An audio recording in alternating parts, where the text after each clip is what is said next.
Hello again, I am Blunty, and if you are subscribed to me or just happen to stumble across this video somehow, chances are better than even you like to keep your ear to the ground about what Nvidia are up to. Chances are pretty good. Most of us are probably gamers as well, so we keep our ear to the ground specifically for things like, say the upcoming expansion to the range of RTX 4000 cards we're expecting to happen pretty soon.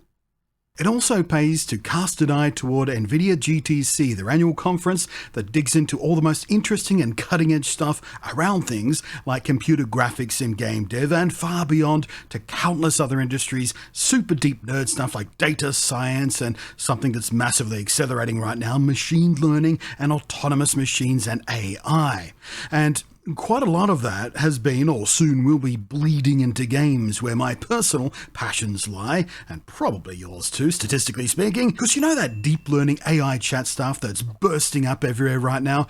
That thing where AI generated voices are starting to sound really human? Imagine that applied to NPCs in games, for example. Properly intuitive, dynamically responsive NPCs with real human-sounding voices that can adapt to your various inputs and responses. It sounds awesome. Anyway, this year's GTC is kicking along between March the 20th and the 23rd, and Nvidia actually asked me to pop a little sponsored video up here, encouraging you all to check out the conference events, presentations, panels, and sessions, and it is actually free. You can just sign up right for it and watch all this stuff. And I really do encourage you to take a look at it. And yeah, sure, it's not purely games-focused stuff like most of you folks are probably most revved up about, but trust me, a lot of this stuff leaks into gaming anyway. I mean, it's Nvidia, so duh. And I actually got to go in person a fistful of years back to a GTC, thanks to a sponsor trip with Nvidia, which also took me to E3.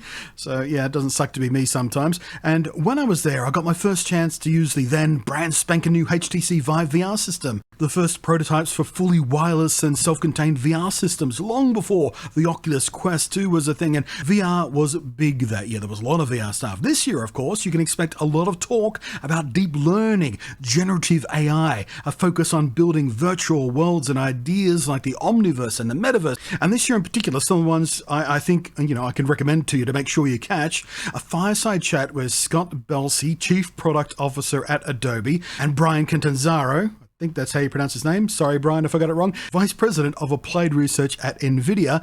And they're going to talk about how generative AI is transforming the creative process. Obviously, as a creative, I'm pretty interested in that.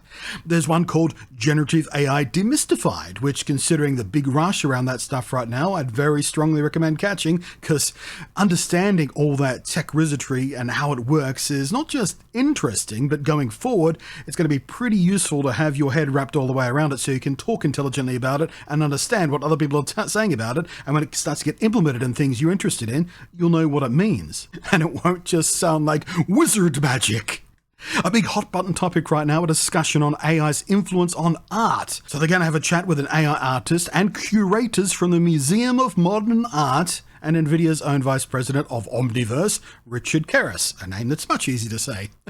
But me, and more than likely most of you, I would guess, will probably be most excited about the artistic stuff, using AI not just to speed up creative pursuits, but also to put the vast potential and power of once very difficult 3D creative tools into the hands of regular dorks with big ideas. And they're making stuff like full body motion capture easier and cheaper and more accessible, using face scanning and face performance capture and blending that with synthetic and generative data. Because frankly, right now, doing anything more sophisticated than my little avatar here, with the face tracking info from one of my old phones and hand tracking with a slightly janky leap motion, all jangled up together with like 4 different programs and apps running side by side, all linked into one another, it's fine. It works pretty well for this kind of stuff. It's a bit tricky to set up and to have it work smoothly and elegantly, and there's always a bit of fiddling before I get ready to record, and getting it to work consistently is a bit of an issue.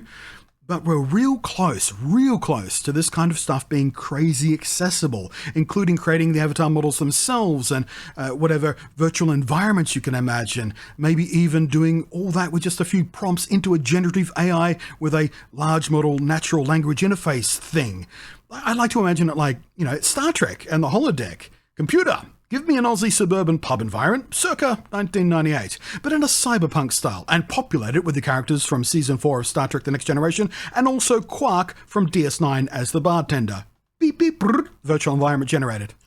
Can you imagine the possibilities? And look at this promo video Nvidia made for this event. That's all AI stuff. That's not a real person. This whole video, my avatar and narration was created with the help of AI. That's not a real person's voice. That's AI stuff. And considering where this specific type of technology was at just a year ago, or 2 years ago, this has been crazy progress. I can't wait to see what happens next. So, link in the down below and in the pinned comment. So go take a poke around the GTC site and let me know what presentations might spark your interest the most and what you imagine might be possible with these kind of tools and knowledge and equipment and the processing power of Nvidia's cards.